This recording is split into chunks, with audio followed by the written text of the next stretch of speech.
Liberando su potencial. Hablando de potencial humano, ¿alguna vez se han preguntado a qué se debe la gran disparidad de resultados y desempeño entre una persona y otra? Una persona que percibe $250,000 anuales no es 10 veces más astuta ni mejor que una persona que percibe $25,000 anuales. ¿Por qué la diferencia de 10 veces sus ingresos? Y si tomamos a una persona que percibe $2,5 millones al año, ¿será esa persona 100 veces mejor, más astuta que la persona que gana $250,000? Imposible. En un estudio reciente de coeficiente intelectual probaron a 1,000 personas de una cierta población y llegaron a la conclusión de que la mejor persona entre los 1,000 solo era 2,5 veces más astuta que la persona de menor coeficiente intelectual. Solo 2,5 veces la disparidad, y tal vez eso sea con toda la población. ¿A qué supone que se debe la diferencia? Al hablar de potencial humano, llegamos a una fórmula que deduje hace algunos años. Tal vez eso lo explique un poco. La fórmula comienza con lo que llamamos AI. O sea, atributos innatos, las cualidades, la inteligencia, la habilidad, el temperamento, cosas con las que se nace que no pueden cambiarse mucho. Además de los atributos adquiridos.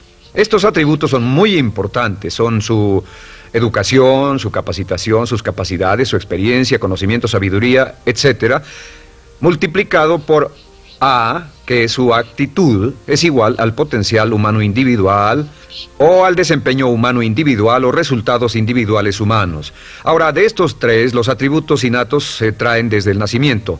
Los adquiridos pueden cambiarse, pero se necesita cierto tiempo para ello, aunque a veces cambiamos muy rápidamente. Cierta información valiosa puede cambiar dramáticamente su eficacia, pero las actitudes pueden aumentarse o disminuirse dramáticamente en segundos. Cada vez que mejoramos nuestra actitud, multiplicamos todas nuestras capacidades. Una actitud ha sido llamada acertadamente el lenguaje más importante del ser humano, la palabra más importante del idioma en el humano. Todo lo que hacemos en la vida, según un estudio en Harvard entre estudiantes ejecutivos, será en un 85% de actitudes. Un 85% de su éxito estará determinado por su actitud. Eso significa que está determinado por cuán positivo o cuánta actitud mental positiva se tenga. Las personas con actitudes mentales positivas tienden a avanzar más rápidamente, se mueven hacia la cima en organizaciones valiosas, ganan más dinero, sacan más satisfacción de la vida. Una actitud mental positiva no significa que baile por las calles y arroje flores. Solo significa que tome una actitud constructiva en general o se aproxime hacia su trabajo, su vida, sus problemas, relaciones, etc. Según el informe Cox de las empresas americanas, según la revista Success, un 85% o más de todo lo que se logra se debe a la actitud. Y la pregunta es, ¿de dónde vienen las actitudes? Las actitudes vienen de las expectativas. Muy simple, ya hablamos de eso. Y una forma muy poderosa de mejorar su actitud instantáneamente es decir, aunque no lo crea, pienso que algo maravilloso va a ocurrirme hoy. Como dijimos antes, nuestras expectativas sobre los desenlaces determinan nuestra actitud. Si espera que las cosas salgan bien, tendrá una actitud positiva. Si espera que salgan mal, tendrá una actitud negativa. Y lo maravilloso es que podemos fabricar nuestras expectativas. Podemos esperar lo que deseamos. Podemos esperar cosas buenas, cosas malas, y no nos decepcionaremos. ¿De dónde surgen nuestras expectativas? Nuestras expectativas surgen de nuestras creencias y de nuestros valores. Son el centro de los factores motivacionales de nuestra personalidad, nuestras creencias, y esto nos conduce a un entendimiento del potencial humano. Significa básicamente que nuestra actitud es una expresión externa de lo que está ocurriendo internamente, y esto es consistente con las leyes mentales. Con respecto a las creencias, cada uno de nosotros tiene muchas creencias en el fondo que los psicólogos llaman los conceptos propios. El concepto propio, o su descubrimiento, es considerado por muchos como el logro único y más importante para comprender el desempeño humano en el siglo XX. Yo estoy de acuerdo. El concepto propio es como, si queremos usar una analogía militar, el centro de mando. O si queremos usar una analogía técnica, es el programa central de su computadora básica. Es un grupo de creencias, valores, actitudes, sentimientos, ideas, etcétera, almacenadas en el fondo de nosotros y son el resultado de casi todas las experiencias que hemos tenido en la vida.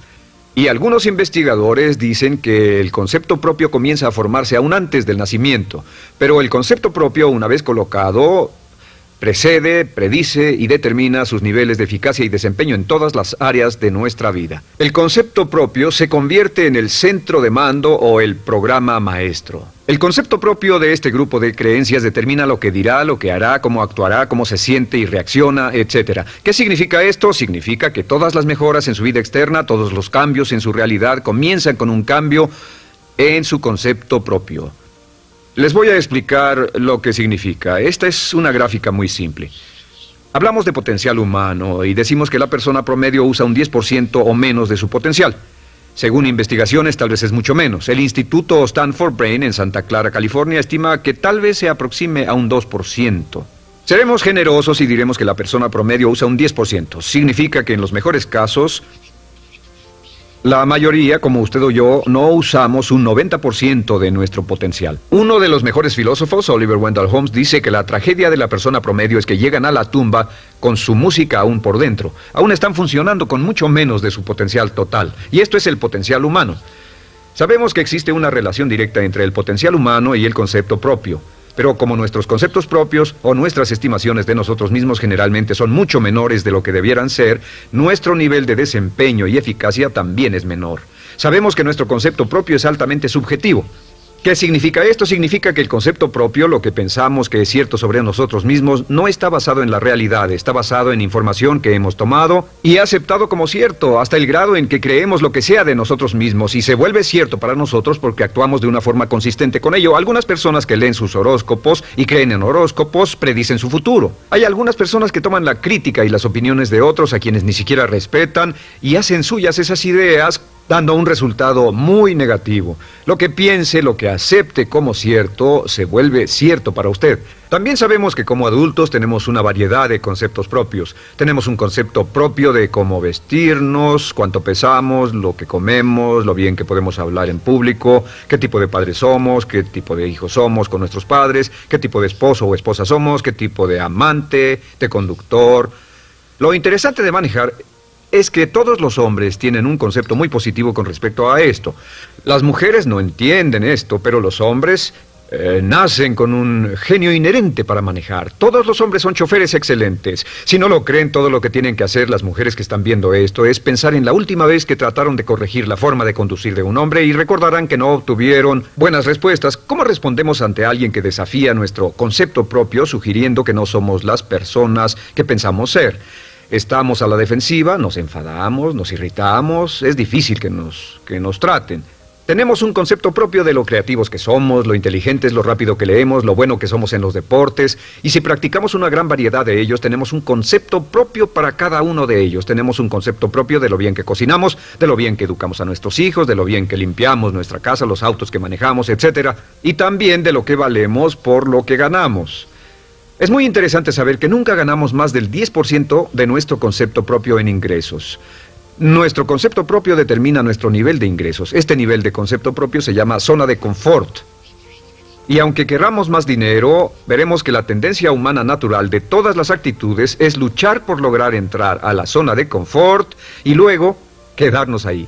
Si ganamos un 10% por encima de nuestro concepto propio de ingresos, tendremos una necesidad imperante de deshacernos de ese dinero. Lo donaremos, lo gastaremos en forma extravagante y hasta lo perderemos si recibimos demasiado. Las personas que ganan la lotería siempre están quebradas a los 2 o 3 años. Queman el dinero porque ese dinero está más allá de su concepto propio. Si gana 10% o menos de su nivel de concepto propio, se descubrirá luchando, trabajará más duro, más tiempo, pensará en forma más creativa, buscará diferentes formas para aumentar sus ingresos o sus segundos ingresos. La única forma de mejorar cualquier parte de su vida, incluyendo sus ingresos, es aumentando el nivel del concepto propio de sus ingresos, comenzando a pensar en usted como si estuviera ganando más dinero. Si quiere bajar de peso, la única forma en que podrá lograrlo es pensando en que está delgado. Piense en usted mismo como una persona más delgada. Si quiere volverse una persona más popular, más amorosa, más feliz o más sana, comience a pensar una y otra vez en esas cosas hasta que se vuelvan parte de su nuevo concepto propio. Hablaremos de eso más adelante. Es una parte esencial de la programación de su mente hacia el éxito. Su concepto propio global está determinado por el promedio de sus conceptos propios en las áreas que considere importantes. Ahora, su concepto propio está formado de 3 partes críticas. La primera parte del concepto propio es el ideal propio. El ideal propio es la persona que más desearía ser, es su idea de lo que constituye un ganador, es su visión ideal de lo mejor que puede ser usted. Nada más, una de las cosas que sabemos de las personas con éxito es que las personas con éxito tienen ideales propios muy claros, ideales claros de quién quieren ser en el futuro. Las que no tienen éxito tienen ideales muy vagos. El número 2 es la autoimagen. La autoimagen es como un retrato de cómo se ve a sí mismo y lo que piensa de sí mismo. La autoimagen es el espejo interno, es como se percibe a sí mismo ahora en su desempeño actual, en forma cotidiana. La tercera parte es su autoestima. Su autoestima es cómo se siente consigo mismo. Cómo se siente consigo mismo es la fuerza motriz, el motor, la fuerza poderosa dentro de su subconsciente. Es la fuerza de energía dentro de su concepto propio y determina casi todo lo que le pasa. La mejor definición de autoestima es cuánto se agrada a sí mismo.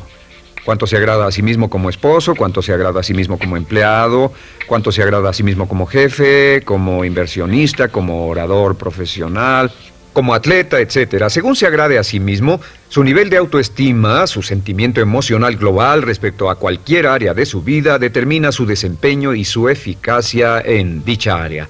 Lo sorprendente es que se convierte en lo que piensa, su concepto propio es maleable, su autoestima puede formarse repitiendo una y otra vez: me agrada mi persona, me agrada mi persona, me agrada mi persona. Me agrada mi persona, me agrada mi persona, me agrada mi persona. Entre más se repita, me agrada mi persona, me agrada mi persona, entre más lo repita una y otra vez, más crecerá su autoestima, y entre más crezca su autoestima, más crecerá su concepto propio global. Cuando crezca su concepto propio global, su desempeño será mejor en todo lo demás que emprenda. Cada vez que diga, me agrada mi persona, me agrada mi persona, me agrada mi persona, me agrada mi persona, me agrada, será como bombearse psicológicamente. Todo lo que pase que haga que su autoestima suba, hará que se comporte mejor. Todo lo que haga que su autoestima baje hará que se comporte peor, que cometa errores, que sea infeliz, etc. Un punto crítico de agradarse a sí mismo, sobre autoestima y agradarse a sí mismo, es que, número 1, nunca puede querer a nadie más de lo que se quiere a sí mismo. Que su nivel de autoestima es determinante de la calidad de relaciones que tenga con los demás. Y número 2, es que nunca puede esperar que nadie más lo quiera o respete más de lo que se respeta a sí mismo. Cuanto se agrade o se respete a sí mismo, determina sus actitudes hacia usted. Todas las escuelas de psicología actualmente están de acuerdo en el hecho de que depende de lo que usted realmente se quiera y se respete a sí mismo como un ser humano valioso e importante, tiene efecto sobre todo lo que le pase. Cuánto se agrade a sí mismo, y lo que puede hacer es mejorar su autoestima diciendo: me agrada mi persona, me agrada mi persona, me agrada mi persona, me agrada mi persona. Y esto nos lleva a la pregunta: ¿de dónde viene el concepto de autoestima? Y descubrimos que el concepto propio es maleable, puesto que no nace con este concepto propio, no nace con ninguna idea sobre sí mismo, no nace con autoimagen ni autoestima. Nace, en cierto modo, como potencial propio. Es la mejor forma de plantearlo. La persona promedio llega al mundo como potencial puro. Y no tiene el concepto propio de que todo lo que es ahora, todo sentimiento que tiene, toda actitud o valor, tuvo que aprenderlo en el transcurso de su vida. También sabemos que el niño llega al mundo con una necesidad imperante de amor y contacto. Y como una gran cantidad de investigaciones lo indican, necesitamos mucho amor y contacto durante toda nuestra vida, pero en especial durante nuestros años de formación, porque de niños aprendemos quiénes somos, cuánto valemos, si somos importantes, inteligentes, amorosos, chistosos. Todo esto lo aprendemos por la forma en que nuestros padres nos tratan. Si nuestros padres, nuestros parientes, tíos o tías, en especial nuestros padres, nos tratan como si fuéramos realmente importantes, crecemos pensando que somos realmente importantes, pero si nuestros padres no lo hacen, pasa algo más. Sabemos que los primeros años de vida son los más importantes para el desarrollo del concepto propio, que un niño comienza a partir de cero. El niño nace sin saber quién es él o ella. Son sumamente valiosos el primero, segundo, tercero, cuarto y quinto años de vida.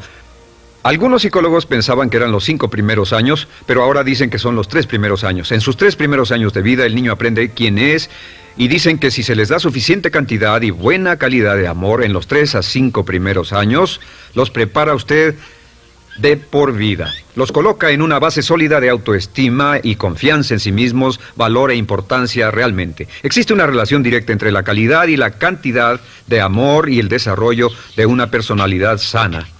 Entre más amor, amor incondicional, reciba un niño en sus años formativos, más fuerte será la base de su personalidad. El reverso de la educación es que casi todos los problemas de psicosis, neurosis, perturbaciones de la personalidad y problemas de comportamiento surgen de los problemas que se tengan con el concepto propio.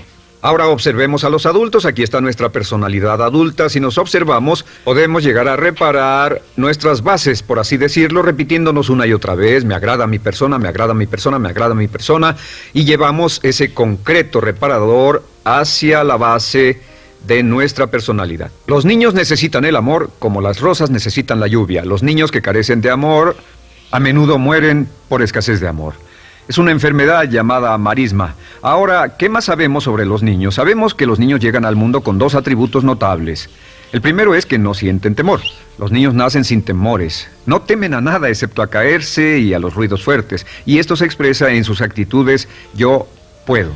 Los niños llegan al mundo pensando que pueden hacer cualquier cosa, y quien haya criado a un niño hasta la edad de 3, 4 o 5 años sabe que debe pasar esos primeros años evitando que se maten, porque son como pilotos japoneses, porque no le tienen miedo a nada. Su segundo atributo es que llegan al mundo totalmente espontáneos. Dicen lo que quieren, hacen lo que quieren, son totalmente desinhibidos. Totalmente. Ellos no temen hacer nada de lo que desean, y esto se expresa en su actitud: no quiero. No tengo que hacerlo. Si ha tratado de controlar a un niño, lo habrá visto. Lo primero que dicen cuando comienza a darle órdenes, lo primero que aprenden es: no tengo que hacerlo. Claro, a veces cambiamos sus mentes de una u otra forma, pero estos son los dos atributos con los que los niños llegan al mundo. Llegan al mundo sin temores y desinhibidos. ¿Qué significa esto? Significa que nuestro derecho innato natural es no ser temerosos y ser desinhibidos. Y solo cuando podemos crear la misma situación en nuestra vida adulta, cuando no tememos y somos desinhibidos, nos sentimos a gusto con nosotros mismos. Las mejores organizaciones, las mejores compañías son las que crean un ambiente donde nos sentimos sin temores y sin reservas para ser nosotros mismos y para hacer lo mejor de nosotros. Al crecer descubrimos que los niños aprenden de dos maneras. La primera es por imitación. Imitan a uno o a ambos padres, en especial al padre dominante. Algunas veces el padre dominante cambiará cuando crezca el niño, y a veces los niños imitan al padre, a veces a la madre, pero aprenden por imitación. Muchas características y hábitos que tenemos como adultos los aprendimos de nuestros padres. ¿Alguna vez ha tenido la ocasión de gritarle o reñirle a uno de sus hijos? Verá que le dice las mismas cosas que le dijo su padre a usted cuando era niño. Así que imitamos. A veces imitamos su caminar, a veces su forma de hablar, a veces imitamos sus valores, sus creencias, etc. Aunque esos valores y esas creencias no tengan ningún valor. ¿Por qué? Porque nuestros padres eran así cuando nosotros éramos niños. La segunda forma en que aprendemos es pasando de la incomodidad, lo que no se siente bien, hacia la comodidad. Freud llamó a esto el principio del placer. O sea que nos movemos hacia aquello que nos hace sentir cómodos, lo que nos da placer, lo que nos hace sentir bien con nosotros. Nos movemos de la incomodidad hacia la comodidad. Así es como aprendemos a no mojar el pañal, por ejemplo. Sabemos que no es agradable caminar con popó o pipí en nuestros pañales. Vemos lo que hacen nuestros padres, vemos lo que nuestros parientes hacen y decimos: estas personas no hacen lo que yo. Así aprendemos a caminar y lo demás. Así que de la incomodidad hacia la comodidad. Durante toda nuestra vida, por cierto, así es como aprendemos. Imitamos leyendo lo que otras personas hacen, estudiando libros y en el trabajo, imitamos cuando vamos a la escuela, y hacemos lo que nos da resultados positivos, lo que nos da refuerzos positivos, y hacemos cada vez menos las cosas que nos causan incomodidad o dolor. Ahora, muy temprano en la vida, como equivocación o como resultado de una equivocación que los padres cometen en la crianza, los niños comienzan a aprender hábitos y patrones negativos. Los patrones y hábitos negativos tienen sus raíces principalmente en la crítica destructiva. La crítica destructiva comienza muy temprano en la vida, a veces en los primeros meses. Y la crítica destructiva la usan los padres para dirigir y controlar a sus hijos. Desafortunadamente, tiene un efecto muy peligroso y dañino sobre nosotros, ya que la crítica destructiva tiende a minar la integridad de la personalidad del niño. Muchos de nosotros, incluyéndome a mí y a muchos de ustedes, nos hemos visto minados y heridos por la crítica destructiva más que todas las guerras en la historia. Ahora, como resultado de la crítica destructiva, comenzamos a desarrollar hábitos y patrones negativos. Los patrones de hábitos negativos son respuestas condicionadas hacia los estímulos. Los patrones de hábitos negativos se desarrollan en los inicios de la vida. Se desarrollan como resultado de una repetición del temor y el dolor una y otra vez. Se desarrollan como resultado de la crítica destructiva, el castigo físico, etc. En los inicios de la vida comenzamos a desarrollar dos manifestaciones que nos persiguen durante toda nuestra vida y más que ninguna otra cosa inhiben nuestro potencial. La primera es la llamada patrón de hábito negativo inhibido. El patrón de hábito negativo inhibido se aprende cuando al niño le dicen una y otra vez no. Aléjate de ahí, no toques eso, y se le castiga. Cuando el niño intenta algo nuevo, o se involucra con algo, o huele algo, o derrama algo, o rompe algo accidentalmente, el padre estalla y se enfada mucho. Como ven, el niño está impulsado por la curiosidad insaciable de explorar su mundo. Y lo que pasa es que cuando lo explora o se interesa y echa a perder algo, si el padre reacciona golpeando al niño, el niño comienza a pensar cada vez que intento algo nuevo, cada vez que intento algo diferente, cada vez que voy más allá de mis límites, cada vez que me salgo de mi zona de comodidad, cada vez que no juego sanamente, me golpean, me castigan, me lastiman, me envían a mi alcoba y me siento mal. Y muy pronto el niño desarrolla el sentimiento de no puedo, no puedo. No puedo. Cada vez que trato algo diferente, me castigan. No puedo, no puedo, no puedo. Es como la respuesta de Pavlov. Pavlov sonaba la campana y le daba de comer a un perro, y el perro salivaba y Pavlov alimentaba al perro. Mientras sonaba la campana, el perro salivaba y siguió haciendo eso, y después Pavlov solo sonaba la campana y el perro salivaba. Lo que pasa en la vida adulta es que esto crea lo que llamamos temor al fracaso. El temor al fracaso es una respuesta condicionada a un proceso de crítica destructiva que ocurre en los primeros 5 o 6 años de la vida. El temor al fracaso automáticamente nos activa, nos sentimos ansiosos, tensos, intranquilos, sentimos presiones y estrés en nuestro plexo solar, sentimos ganas de retirarnos del evento, y el temor al fracaso es la razón principal por los fracasos en la vida adulta. Es la razón principal por la que evitamos cumplir plenamente nuestro potencial. De hecho, todos los patrones de hábitos negativos se experimentan en el cuerpo físico. Puedes saber cuál es un patrón de hábito negativo porque se siente en el cuerpo físico, precisamente. El patrón de hábito negativo inhibido, el temor al fracaso, el no puedo, ocurre primero que todo en el plexo solar. ¿Ha tenido la ocasión donde debe hablar frente a un grupo, debe ir a una revisión de su desempeño, o debe hacer una llamada determinante? Primero su plexo solar se aprieta. Si el temor continúa, su respiración se acelera. Su corazón comienza a latir apresuradamente, su frecuencia respiratoria aumenta y le duele la cabeza como migraña en la parte frontal, su garganta se le cierra y no puede hablar y se le seca la boca por completo, y como se pone tan tenso y asustado, va corriendo al baño. Estas son todas las manifestaciones. No hay peligro físico, pero sí peligro psicológico, una respuesta condicionada. Cuando sentimos estas cosas, la tendencia es retirarse de la situación que las ocasiona, y es la razón por la que no logramos mucho si retrocedemos. Es muy importante. El segundo patrón de hábitos negativos es el compulsivo. El patrón de hábito negativo compulsivo se aprende cuando a los niños se les dice una y otra vez: más vale que lo hagas. Si no lo haces, tendrás problemas o me las pagarás. A los niños se les convierte en recipientes del amor condicionado. Los padres no intentan hacer esto, pero lo que hacen es sugerirle al niño: no te amo, por lo tanto no estás a salvo, a menos y hasta que hagas lo que yo quiero. El niño crece sintiendo: tengo que hacer lo que quiera mi mamá. Debo complacerla, debo complacer a papá, debo complacer a los demás, debo complacer a mis parientes, y a veces debo complacer a mis semejantes, debo complacer a mis maestros, debo complacer a todo el mundo, y crecen con esto: debo. No puedo hacer lo que quiero hacer, debo hacer lo que complace a las demás personas. Este patrón de hábito negativo muy temprano en la vida se traduce en el temor al rechazo. El temor al rechazo lo experimentan los hombres como adultos como un comportamiento tipo A. Hablaremos del comportamiento tipo A posteriormente. El comportamiento tipo A es una necesidad compulsiva o excesivamente compulsiva de complacer de algún modo a alguien sin normas de comportamiento, prácticamente sin pensarlo. El temor al rechazo nos impulsa, nos hace muy sensibles a las necesidades de los demás. Hacemos cosas que otras personas quieren, no hacemos lo que nosotros queremos. Siempre estamos tratando de complacer a los demás, tenemos preocupaciones o nos importan las opiniones, sentimientos y actitudes de otros hasta el punto donde ocultamos nuestras necesidades. El temor al rechazo se siente en la columna del cuerpo. Se divide el cuerpo a la mitad y se siente hacia abajo en la mitad posterior del cuerpo. El primer lugar donde comienza a sentirse el temor al rechazo es generalmente en los hombros y el cuello. Nos sentimos entumidos, duros, tensos. Cuando tenemos mucho que hacer sentiremos un estrés tremendo en la columna. Los músculos se estiran en la parte posterior. A veces se manifestará como flebitis y venas varicosas y a menudo nos darán dolores de cabeza en la parte posterior de esta porque las arterias carótidas que llevan la sangre hasta la cabeza, los músculos a su alrededor se contraen y la cantidad de sangre que fluye hacia la cabeza fluye más lentamente y se siente un terrible dolor de cabeza en la parte posterior.